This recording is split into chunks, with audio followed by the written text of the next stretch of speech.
ശിരൂരിലെ മണ്ണിടിച്ചിലിൽ കോഴിക്കോട് കണ്ണാടിക്കൽ സ്വദേശി അർജുനെ കാണാതായിട്ട് ഒരു മാസം പിന്നിടുന്നു. ജൂലൈ 16 രാവിലെ 8:45 മണ്ണിടിച്ചിലിലാണ് തടി കയറ്റിയ ലോറിയുമായി മലപ്പുറത്തെ എടവണ്ണയിലേക്ക് വരികയായിരുന്ന അർജുൻ അകപ്പെട്ടത്. അനിയത്തിയുടെ വിവാഹ നിശ്ചയം നടത്തണം, മകനെ മൂകാംബികയിൽ എഴുത്തിനിരുത്തണം എന്നിങ്ങനെ ഒരുപാട് സ്വപ്നങ്ങളുമായാണ് അർജുൻ അവസാനമായി വീട്ടിൽ നിന്നും ഇറങ്ങിയത്. എത്ര ദൂരെ പോയാലും ഒരു ഫോൺ കോളിലൂടെ കുടുംബത്തെ ചേർത്തു നിർത്തിയിരുന്ന മകൻ തിരിച്ചു വരുമെന്ന പ്രതീക്ഷയിലാണ് ഇപ്പോഴും അർജുൻ്റെ അച്ഛൻ. കുടുംബം പോറ്റാൻ 20ാമത്തെ വയസ്സിൽ വളയം പിടിച്ച വീടിൻ്റെ നെടുന്തൂണായ മകൻ അവനില്ലാതെ ഇത്രയും ദിവസം തള്ളി നീക്കിയത് എങ്ങനെയെന്ന് പോലും ഈ കുടുംബത്തിന് പറയാൻ വയ്യ.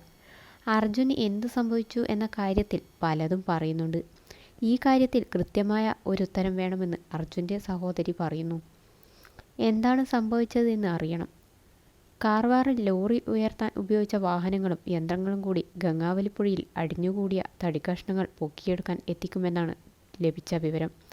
വെള്ളിയാഴ്ച നടക്കുന്ന തിരച്ചിലിൽ പ്രതീക്ഷയുണ്ടെന്നും സഹോദരി പറഞ്ഞു. കോട്ടയ്ക്കലിൽ നിന്നും ടൈലുമായി മൈസൂരിലേക്ക് പോയ അർജുൻ ജൂലൈ 15 ബെൽഗാമിൽ നിന്നും തടിയുമായി എടവണ്ണയിലേക്ക് തിരിച്ചത്.